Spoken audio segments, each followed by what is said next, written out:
ये से next topic हमारे पास आता है क्लासिफिकेशन की बात। हम क्लासिफिकेशन की स्टडी कर रहे हैं, क्लासिफिकेशन ऑफ प्रोटीन्स। ठीक है, अब किसके बेसिस पर हम कर रहे हैं? Classification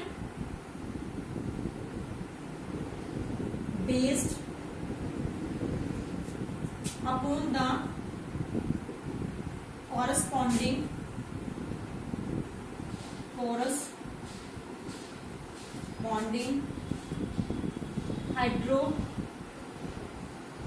hydrolysis product। स्टूडेंट इसमें देखिए जो क्लासिफिकेशन हम करते हैं based upon the corresponding hydrolysis product, आपके पास 3 टाइप की होती है। सबसे पहले हम बात करेंगे सिंपल प्रोटीन। किसके बारे में बात करेंगे? Simple protein. और सेकेंड हम यहाँ पर बात करेंगे कॉन्जुगेटेड प्रोटीन। और थर्ड हम यहाँ पर बात करेंगे डिराइव्ड प्रोटीन्स। तो देखिए स्टूडेंट, सबसे पहले हम यहाँ पर सिंपल प्रोटीन के बारे में स्टडी करेंगे। ये प्रोटीन जो है हाइड्रोलाइज किए जाते देकर जो है सिंपल जो है अल्फा एमिनो एसिड देते हैं। जब इनको हाइड्रोलाइज किया जाता है तो ये क्या देते हैं? सिंपल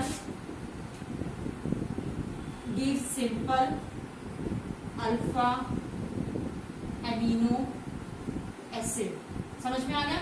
जब इनको हाइड्रोलाइज किया जाता है तो ये क्या देते हैं? सिंपल अल्फा एमिनो एसिड जो है वो देते हैं। कुछ एग्जांपल हैं, एग्जांपल देखिए, एल्बुमिन। ठीक है, एग्जांपल क्या है हमारे पास? एल्बुमिन इन वाइट एग,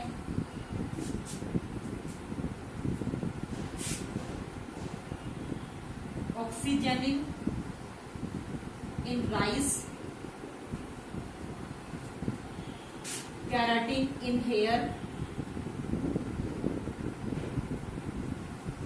और है हमारे पास nails, horns and glutenin in wheat. समझ में आ गया स्टूडेंट? यानी कि जो हाइड्रोलिसिस करने पर हमें सिंपल अल्फा एमिनो एसिड देते हैं उन्हें हम सिंपल प्रोटीन्स कहते हैं। एग्जांपल है albumin in white egg, oxygenin in rice, keratin in hair, nails, horns and glutenin in wheat. ठीक है, उसके बाद हम बात करते हैं सेकंड जो है कंजुगेटेड प्रोटीन। अब देखिए स्टूडेंट, ये प्रोटीन जो है हाइड्रोलिसिस करने पर नॉन प्रोटीन पार्ट जो है वो देते हैं अल्फा एमिनो एसिड के साथ साथ। यानी कि जब हम इनको हाइड्रोलाइज करते हैं तो ये क्या देते हैं?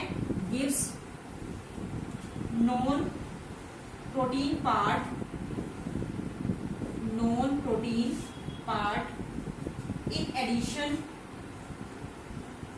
in addition to alpha amino acid.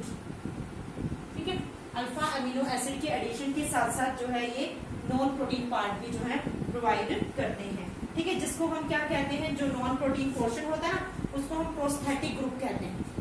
क्या कहते हैं? नॉन प्रोटीन पोर्शन को प्रोस्थेटिक ग्रुप। क्या कहते हैं उसको? प्रोस्थेटिक ग्रुप कहा जाता है जो नॉन प्रोटीन पोर्शन होता है। तो सर एग्जांपल हम आप इसमें ले सकते हो प्रोस्थेटिक ग्रुप के साथ हमारे पास दिए हुए हैं, जैसे न्यूक्लियोप्रोटीन्स हैं, इसके एग्जांपल हैं ग्लाइकोप्रोटीन्स हैं। ठीक है, एग्जांपल क्या हो जाएंगे? न्यूक्लियोप्रोटीन,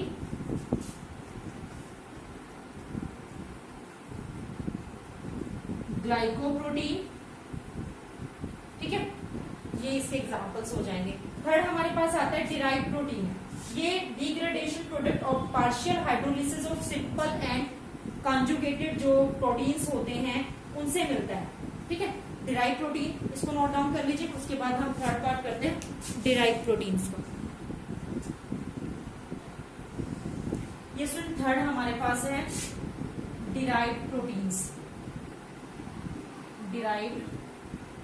तो देखिए स्टूडेंट, डिराइव्ड प्रोटीन्स कैसे बनते हैं? These are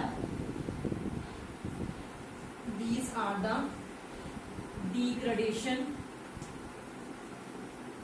degradation product obtained by partial hydrolysis of simple or conjugated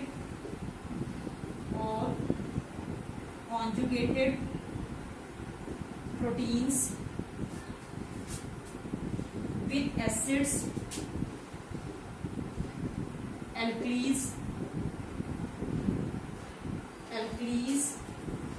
और एंजाइम्स और सम जो एग्जांपल्स हैं, एग्जांपल हमारे पास है इसके प्रोटियोसिस,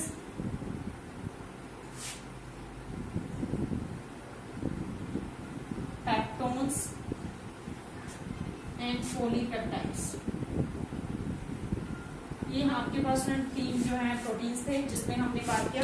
अब डिराइव प्रोटीन्स क्या है, ये पार्शियल हाइड्रोलिसिस अगर सिंपल और कॉन्जुगेट प्रोटीन का हम करते हैं, हाइड्रोलिसिस करते हैं पार्शियल विद एसिड्स, एल्कलीज और एंजाइम, तब हमें डिराइव प्रोटीन मिलेंगे। एग्जांपल आपके पास ये है, ठीक है। तो ये हमारे पास थे classification of protein upon the corresponding hydrolysis product के अकॉर्डिंग। अब हम बात करेंगे स्ट्रक्चर ऑफ प्रोटीन, इसको नोट डाउन कर लें।